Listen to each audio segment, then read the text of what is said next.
Hello friends, welcome to Creative Medicine.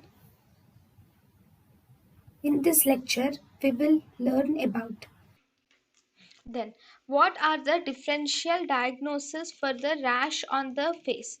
Differential diagnosis for rash over the face, which is also called as malar rash. Differential diagnosis for rash over the face can be of two types. One, we have non-erythematous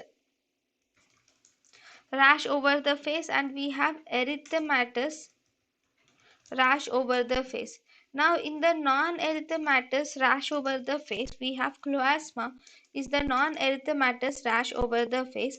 Then in the erythematous rash, we have systemic lupus erythematosus, photosensitivity reactions.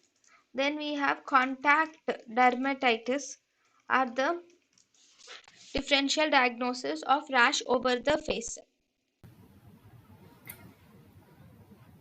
thank you and thank you for watching.